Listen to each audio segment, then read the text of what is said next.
இரவு நேர உணவு யாருமே தமிழன் சாப்பிட மாட்டாங்க. அதான் எந்த தமிழுக்கும் தொப்ப கிடையாது. இரவு நேர உணவு கல்லீரல் ஓய்வுங்குவாங்க, ஆகாய சக்திங்குவாங்க. அந்த ஆகாய சக்தி உடம்புல ரீச் ஆகும். அப்படின்னா நம்ம ஓய்வு கொடுக்கணும் குடலுக்கு. இப்ப யாருன்னா நைட் சாப்பிட்டு தூங்குறோம் இல்லைங்களா, அது பேர் தூக்கமே கிடையாது, அது பேர் மயக்கம். உண்ட மயக்கம் தொண்டனுக்கும் உண்டுங்குவாங்க. அப்ப எல்லாரும் மயங்கரமே ஒழிய தூங்குறது கிடையாது. என்னைக்கு நீங்க வெறும் ஓய்த்தோட படுத்து நல்லா தூங்குறீங்களோ அது அப்பதான் வந்து கல்லீரல் நல்லா பலமாகி. உங்களையே கண்ணாடி போடுறோம், கண்ணு தெரியாம போறது காரணம் நம்ம ஃபுல்லா ஃபுட்டை இறக்கிக்கிட்டே இருக்கணும். கண்ணுக்கும் கல்லீரலுக்கு சம்மந்தம் இருக்கு, மூக்குக்கும் நுரையீரலுக்கு சம்மந்தம் இருக்கு, நாக்குக்கும் இருதயத்துக்கும் சம்மந்தம். அப்போ வெளியூருப்புக்கு உள்ளூருக்கு ஒரு தொடர்பு இருக்கு. அடிகின்ற காலம் 53. நீ எப்படி சாப்பிட்டாலும் சத்தா மாத்திக்கிறது 28 வயசு. முடிகின்ற காலம் 33 என்பதாங்க. அதாவது 33 வயசு முடியுதான் உங்க உடம்பு சரி ரைட் ஓகேன்னு சத்தா மாத்திங்க, அதுக்கப்புறம் மாத்தாது. அதே நீ அதே உனக்கு கண்டிப்பா கழிகின்ற காலம் 62 என்ப அப்படின்னாங்க. 62 வயசு முடி அப்படியே விட்டு அதே சாப்பிட்டாலும் சத்து போயிட்டே தான் இருக்கும், சத்து நிக்காது. தெளிகின்ற ஞானம், தெளிவான ஞானம் யாரு கிடைக்கிறதோ 50 90 100 வயசு இப்படி வாழலாம். ஆனா அவ்வளவு வயசு தான் வாழலாம்னு பாத்தீங்கன்னா அதுக்கு மேலையும் வாழலாம். இந்த சராசரி மனுஷன் ஆயுள் பாடு எவ்வளவுன்னு நினைக்கிறீங்க?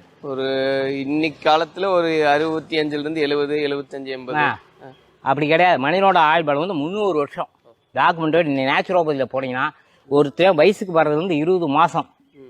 20 மாசம் நீங்க பெருக்கி போட்டீங்கன்னா அதுதான் அவனோட ஆயுள் பலம். எலிக்கு 20 மாசம். நாம குடிச்சில்லைன்னா நம்ம வெட்டைய மருந்து மாத்திரை இது எல்லாமே டீ காப்பிலாம் சாப்பிட உடம்பு சுத்தம் வாங்கி நரம்பு தளர்ச்சி வந்துடும். ஆட்டோமேட்டிக்காக 60 வயசுக்கு மேலே 40 வயசுக்கு மேலே படிக்கட்டு ஏற முடியாது பயப்படுறாங்க. காரணம் எலும்பு நரம்பு தேய்மானம் ஆகிடும்.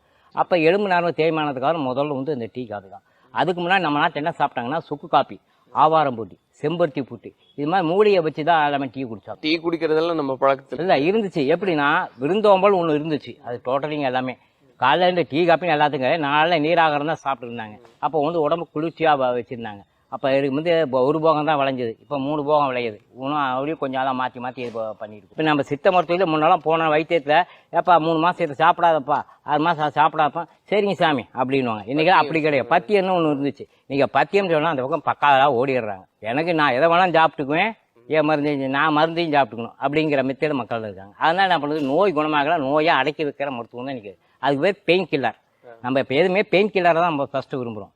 அப்போ நோய் தற்காலிகம்னா வலி பெயின் போயிடணும், எனக்கு அது மாதிரி மருந்து தான் சொல்லுங்க, சைடு எஃபெக்ட் ஆனாலும் பரவாயில்ல அப்படிங்க. அப்போ நீங்கள் சைடு உடம்பை நம்ம வந்து பால்படுத்துகிறோம், நம்ம உடம்பை நாம தான் பால்படுத்துறோம்.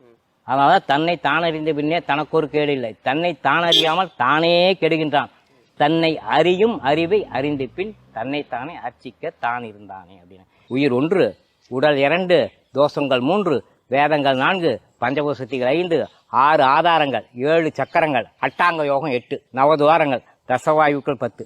இத்தனையும் முழுசா தெரிஞ்சிருந்தாதான் நீங்க நோயிலிருந்து வெளியே ரெக்கவர் ஆக முடியும். வெளியே இருந்து ரிலீஃப் ஆகி நல்லா ஆரோக்கியமா வாழ முடியும்.